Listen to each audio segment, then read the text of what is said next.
अस्सलामुअलैकुम, this is me Yasir Ali and welcome to our YouTube channel dear chemistry. कैसे हैं आप सब लोग? उम्मीद करता हूं कि आप सब लोग खैरियत से होंगे, जहां भी होंगे खुश होंगे। आज हम 3 ब्रांचेस डिस्कस करने जा रहे हैं, ब्रांचेस ऑफ केमिस्ट्री की। न्यूक्लियर केमिस्ट्री, इन्वायरमेंटल केमिस्ट्री और बायोकेमिस्ट्री। सबसे पहले हम न्यूक्लियर केमिस्ट्री को डिस्कस करेंगे। The branch of chemistry that deal with the study of radio activity, nuclear process and properties is called nuclear chemistry. सबसे पहले हम देखते हैं जी रेडियो एक्टिविटी। रेडियो एक्टिविटी क्या चीज़ है? रेडियो एक्टिविटी जो है वो कुछ एलिमेंट्स ऐसे होते हैं जिनमें अनस्टेबल न्यूक्लियस होता है, उसकी वजह से रेडिएशंस जो है वो उनमें से खारिज होती रहती हैं। इस प्रोसेस को हम रेडियो एक्टिविटी कहते हैं और उन एलिमेंट्स को हम रेडियो एक्टिव एलिमेंट्स कहते हैं। ठीक है जी। न्यूक्लियर प्रोसेस आ गया जी। न्यूक्लियर प्रोसेस क्या चीज़ है? अपना न्यूक्लियस जब ब्रेकअप होता है तो उसमें से शुआएं निकलती हैं, रेडिएशन जो है वो खारिज होती हैं। उसको हम कहते हैं कि वो गामा बीटा और alpha gamma beta gamma rays वो अपना खारिज होती हैं। और प्रॉपर्टीज क्या चीज़ है?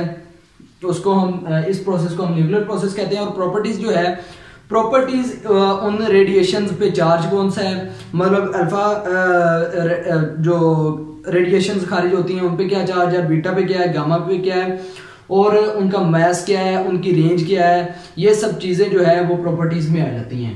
ठीक है, दोबारा पढ़ लेते हैं। The branch of chemistry that deal with the study of radio activity, nuclear process and properties is called nuclear chemistry. अच्छा जी, सबसे पहले हम देख लेते हैं atomic energy and it's use in daily life. अच्छा जी, एटॉमिक एनर्जी का जो है वो जो यूज है वो डेली लाइफ में क्या है जी? Chemical effects resulting from absorption of radiation with animals, plants and other material. अच्छा जी, ये जो एटॉमिक एनर्जी है इसका केमिकल इफेक्ट जो होता है वो अपना एनिमल्स, प्लांट्स और अदर मटेरियल्स पे कैसा है? जापान पे कुछ साल पहले, काफ़ी साल पहले, यानी कि हिरोशिमा और नागासाकी पे जो अटैक हुआ था न्यूक्लियर, वो आज भी हम वहाँ देखें तो फसलें जो है वो अच्छी तरह से मतलब ग्रो नहीं होती और बच्चे भी अपना उस तरह से पैदा नहीं होते अपनी, जैसे कि आमतौर पर अमूमन पैदा होते हैं, और फसलें और वो कोई भी चीज़ जो है अपनी उस असली हालत में नहीं है। तो वो जो इफेक्ट्स हैं उनको हम कहते हैं कि यानी कि वो इफेक्ट्स, उनको स्टडी करना भी न्यूक्लियर केमिस्ट्री में आता है। ठीक है जी। इसकी एप्लीकेशंस क्या हैं जी? Radioactivity. रेडियो एक्टिविटी क्या है जी? कैंसर के जो पेशेंट्स होते हैं उनमें जो कैंसर के सेल होते हैं उनको डैमेज करने के लिए रेडियो एक्टिविटी हम यूज करते हैं। उस प्रोसेस को रेडियो एक्टिविटी कहते हैं। फूड प्रिजर्वेशन कोई भी चीज़ है उसमें जब वो थोड़े अरसे के लिए रखी जाए तो वो गलना सड़ना शुरू हो जाती है। ठीक है, उसमें बैक्टीरिया होते हैं जो ग्रो करना शुरू कर देते हैं। उनको कंट्रोल करने के लिए, मतलब बैक्टीरिया की जो ग्रोथ है उसको रोकने के लिए हम इसका न्यूक्लियर केमिस्ट्री में मतलब रेडिएशंस यूज करते हैं, उनकी ग्रोथ को रोकते हैं। उससे फिर जो है वो फूड हमारा लॉन्ग टर्म यूज हो जाता है, लंबे अरसे के लिए हम उसको इस्तेमाल बना सकते हैं, ज़ेर इस्तेमाल में ला सकते हैं। अच्छा जी, जनरेशन ऑफ इलेक्ट्रिक पावर, ये जो हमारा हम इससे बिजली भी बना सकते हैं न्यूक्लियर केमिस्ट्री से। हर चीज़ के फायदे और नुकसान साथ साथ होते हैं, हर चीज़ का फायदा भी होता है और नुकसान भी होता है। ये हमारे बस में होता है कि हम उस चीज़ का फायदा उठाएं या उस चीज़ को अपने नुकसान के लिए जो है वो इस्तेमाल करें। तो इलेक्ट्रिसिटी इससे इस्तेमाल हम बना सकते हैं, उसकी जनरेशन कर सकते हैं।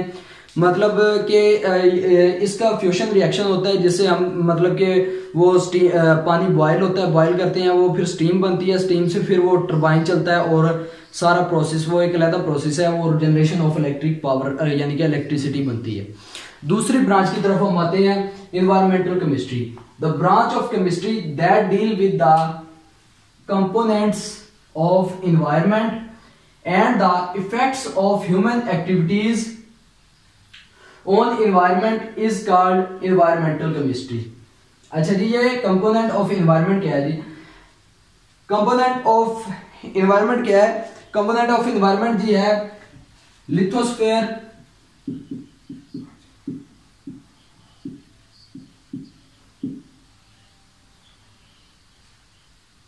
हाइड्रोस्फेयर,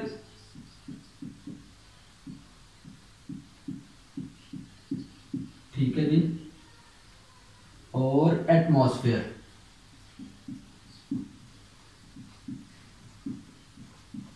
ये तीन कंपोनेंट्स है। अच्छा जी, ये क्या है जी? लिथोस्फेयर जो है ये हमारी लैंड है, जमीन मतलब कि, हाइड्रोस्फेयर हमारा वाटर है और एटमॉस्फेयर हमारी एयर है।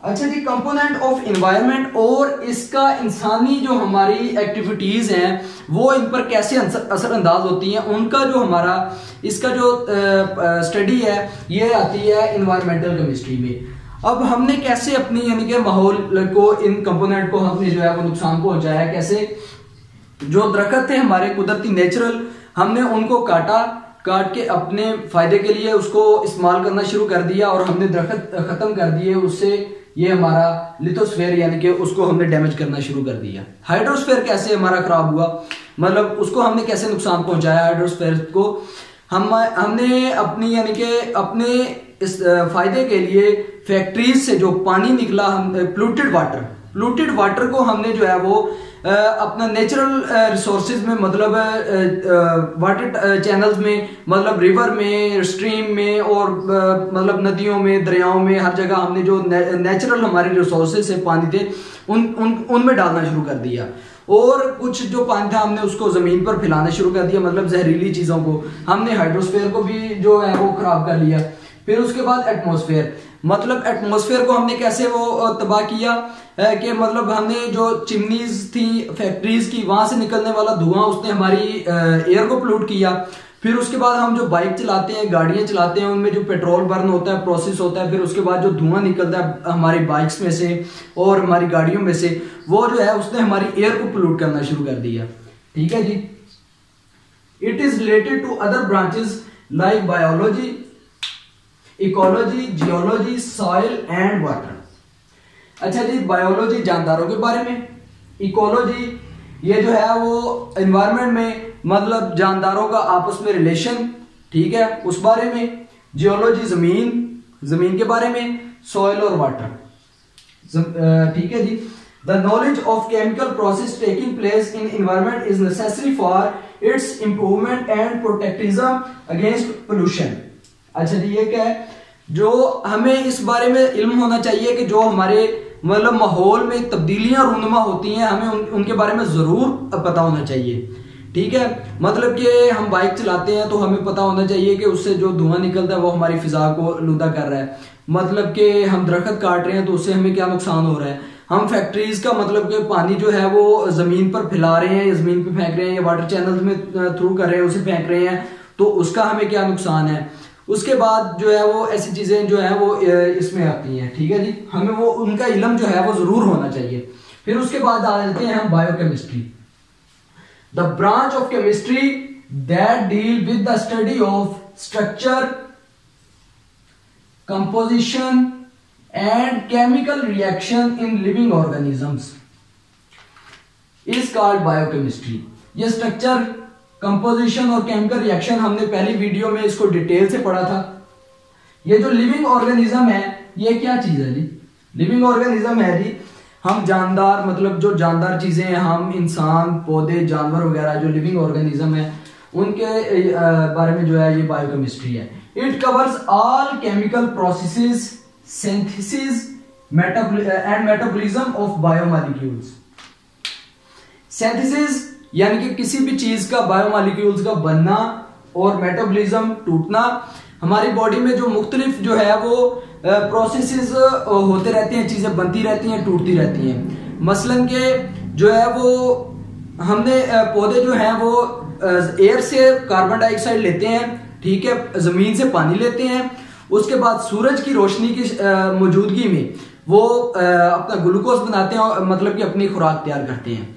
ठीक है, फिर हम इंसान, हमारा जो ये एक लंग्स का सिस्टम है, मतलब हम सांस लेते हैं, हम ऑक्सीजन इनहेल करते हैं, फिर कार्बन डाइऑक्साइड बाहर निकालते हैं, ये भी एक पूरा प्रोसेस है।